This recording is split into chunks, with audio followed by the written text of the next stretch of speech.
Kule Norway walianza benki ya mbegu duniani. Ghala moja kubwa lina benki ya mbegu zote duniani, zile mbegu za asili. Yaani mzungu amekusanya mbegu za asili za duniani zote za chakula, akaziweka benki. Benki hiyo inaweza kukaa hata miaka 300.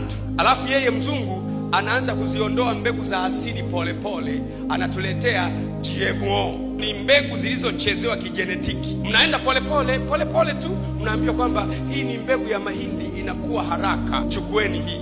Mnachukua hiyo, ukiipanda si unavuna haraka, mahindi yake huwezi kuyapanda tena, inabidi ukanunue tena. Kwa hiyo baada ya muda zile mbegu za kupanda, alafu mama zetu walikuwa wanapanda, wanaweka juu ya moshi, alafu muda ukifika wanapanda tena, zinaisha, zinabaki, unaenda kununua, unapanda. Yakiota yale ni kula tu, huwezi kupanda tena, hayaoti. Unafika wakati dunia yote inakuwa watumwa wa mbegu. Ukifanikiwa kumlisha mtu, unaweza kumfanya vyovyote unavyotaka. Sayansi ilipofikia sasa hivi, unaweza kukontrol anavyowaza mtu, azae au asizae, awe na akili au hana akili, atembea amepinda hivi au amenyoka kwenye chakula. Genetic modified food. Unashangaa, siku hizi tuna mbegu ya matikiti maji makubwa kama kichwa cha mtu.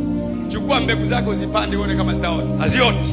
Kwa hiyo unakuwa mtumwa wa mbegu. Lakini sisi tunaweza kuwa na benki ya mbegu za Tanzania. Kwa sema na sisi tuwe taifa lenye akili.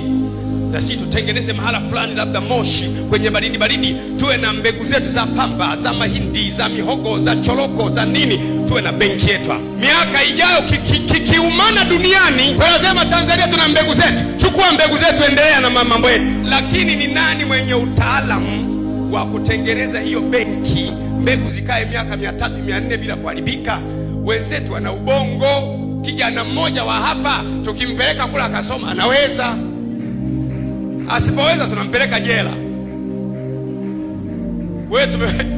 Wewe tumekupeleka kusoma, tumewapeleka 10, alafu mnarudi mnatuambia kwamba mlikuwa mnakula chocolate Switzerland. Nenda jela. Ukitaka kujenga nchi unaacha kucheka na watu. Ukicheka na watu hutajenga nchi.